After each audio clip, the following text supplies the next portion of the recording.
Hi, I'm Lou with another episode of My Car Story. We're out on the East Coast. We're out at Carlisle, Pennsylvania at the Chrysler Nationals. And with that, I'm seeing Dave. Good Dave to see Walden, how you doing? And his wife, Cindy. Yes. Let me grab this camera for a moment just so that we can make sure that we can hear you with this fan directly overhead now. Cindy, you've been kind of the marketing manager for this car. And Dave, first of all, what year and make car do we have? Well, it's a 2016, but it really emulates a 1970 four-door Barracuda that was never built. A 1970 four-door Barracuda. Now, Cindy, you get a little closer there. You've been doing a great job marketing this car, and you've been showing it all over the place. This is only its second time being shown. That's correct. So with that being said, where are you planning on bringing it next? We'll be at SEMA, Battle of the Builders, in early November, and then we'll be at McCacken in Chicago right before Thanksgiving. That sounds great. I'm going to hang out with Dave if you don't mind. We're going to talk about this build. You guys have fun. All right, great. Dave, come on back with me. Let's take a look right off the bat. Let's get the side shot of this car. Now, you've had some cars that have done really, really well in car shows. You've had a 70 Hemi Cuda, that's done well, broke some records. 440, tell me the other one. 1970 Cuda that in 2005 we set records at the Mopar Nationals and took Best of Show. Then we went back in 2008 with a 1970 440 Challenger, and we broke our own records, also took Best of Show there, and then followed up in 2010 with a 1970 four-door Slant 6 Valiant that we beat those records and also took Best of Show. So what we did with this one, we had already been to that same watering hole about 3 times and thought, you know what, that's about, you can only do that so many times. So I talked to Steve, the guy that does the bills with me, Steve Bean, and said, what can we do that's different? After seeing an artist rendering of a four-door Barracuda, talked to him about the possibility of really doing that, how hard it would be, we decided to build a car. And this is the end result. Correct. There was a few ebbs and flows and changes in there. We actually found out about a month into it that supposedly they actually built one of these as a concept car. So we changed gears, so to speak. We decided to go ahead and to take the guy's rendition of the concept car that he wrote about, which was a red, black top, and we decided to do kind of like It's a Wonderful Life. What if Chrysler would have actually said, let's build this car and offer it to the masses?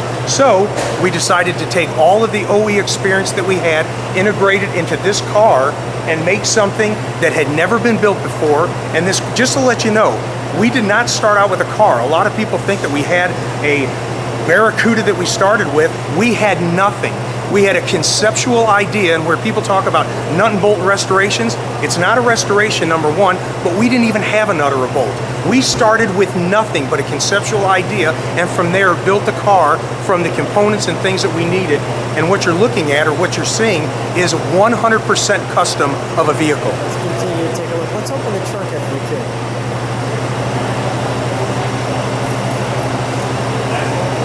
So it's going to be interesting when you go to SEMA, because many times there's custom cars there, and your car is basically an original car. Well, here's it's an anomaly, because all of the cars that are there in the competition, they started as a vehicle and then they were modified. So they've had tremendous modifications depending on the degree, where our car, we didn't have a car, so we took, and ours is a complete custom car that's been built to emulate a factory car. So we're the total opposite of what most of the cars are going to be there. So everything that you're seeing here, from the doors, the door structures, the interior, it's all custom built, one of a kind. The door panels are custom. The carpeting is custom. These quarter panels, there's every varying degree depending on what it is. The doors were completely made, and if you look at this, they operate just like a brand new car. As a matter of fact, the doors, they almost, there's the VIN sticker, and of course the company, ECS Automotive Concepts that we've got, we manufacture a lot of components that's on this car, from the exhaust system to all the different decals and some of the paper goods, the window sticker and things like that. Now, another thing I want to point out, this steering column that you're looking at, it's the only one in the world like it. It's a tilt telescopic steering column, and they never made them. It took 3 separate columns to build and to make this. And what it does, if you let me swing in here. So this never came in an E-body. So it goes up and down, and also it telescopes out. So this, like I said, this is a one-of-a-kind, as is the door panels. The dash has also been customized. The car's about 1 inch to 1.25 inches wider than what most of them are. We made the little Prindle indicator. All of the metal pieces here have been redone. The headliner that's in here is a one-of-a-kind. It took months to do the engineering to put the bars that are in there. The carpeting, like I said, it's a one-of-a-kind. It was engineered to accommodate the additional length on it. The filler pieces back there where the rear seats are at, those are made out of a monolithic piece of foam that was carved out for both the right and the left side and then covered with the headliner material. Then, if you look at these little boxes down here where you've got the light when you open the doors up, those were made out of the leftover sheet metal that we used from the doors in flat metal. So we had English wheels where we had to reshape metal. The C-pillars were completely fabricated from flat metal stock. So a lot of these parts and components that are in here, about 85% of the car to 90%, you could not bolt or take anything off of this car and put it on any factory production car. That goes for the bumpers. There's not a body panel on the car that you could put on a 1970 Barracuda. It's all been altered. The degree, the doors, 100% completely fabricated by us, and then all the rest of the car, depending on what we had to do to get it to fit. The fenders will no longer fit on a 70 Barracuda. They're too wide by about 5/8 of an inch. Let's take a look under the hood as well, but Dave, you clearly like a challenge.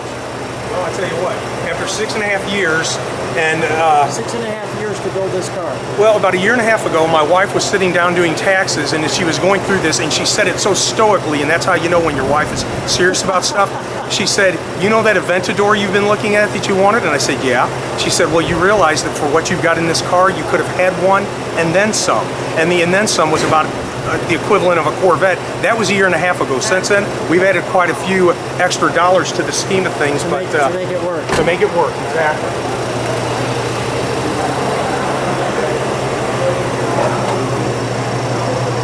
For the powertrain, the guy that saw the original concept that he had mentioned, he wasn't sure if it was a running driving car, so we decided we had some leeway there.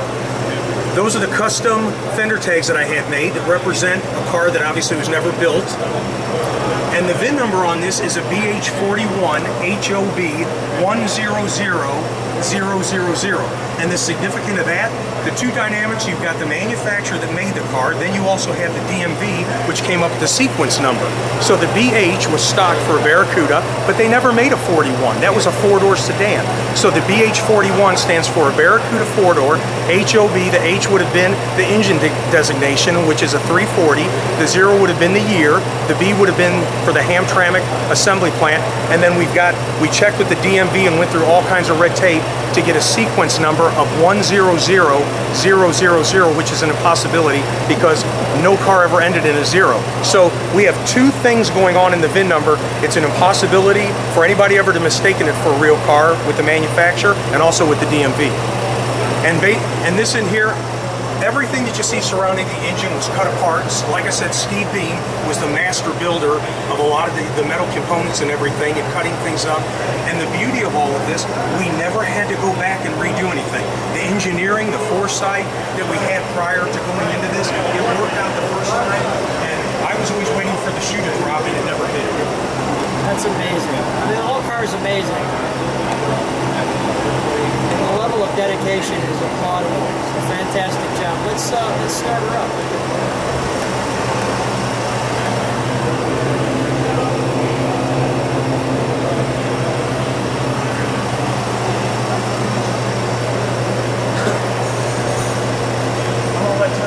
Started up. Tom is a retired executive. He was also involved in some of the stuff. He works with ECS.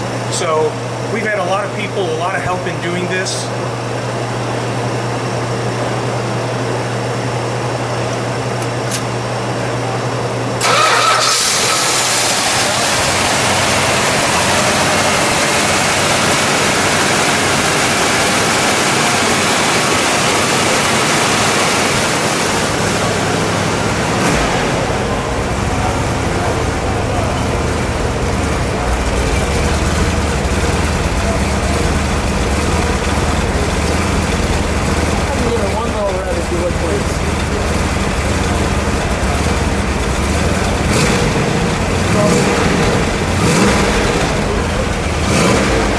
quick note about the exhaust. Our company manufactures exhaust systems. Yeah. That is a completely custom fabricated exhaust from the head pipes all the way back to the mufflers.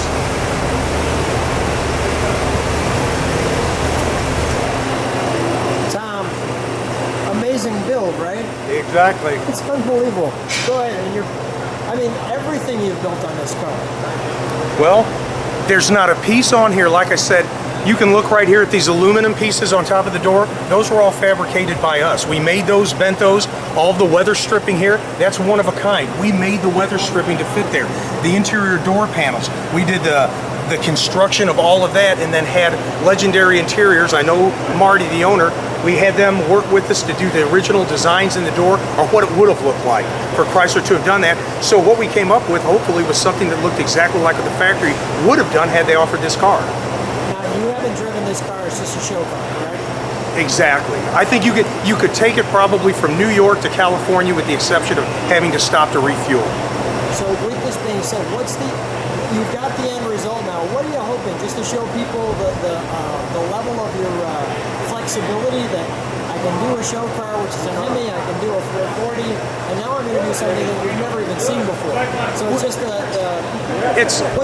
here's my point. What's driving you?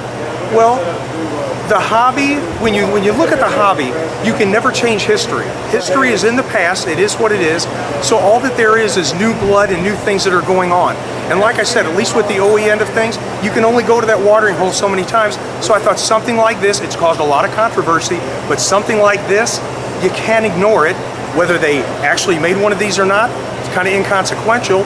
We built one, kind of a what if, something that had never been done, and most people, there's all kinds of concept cars from the four-door Mustang that came out in 1963 to the four-door Javelin, the four-door Corvette, the four-door Camaro.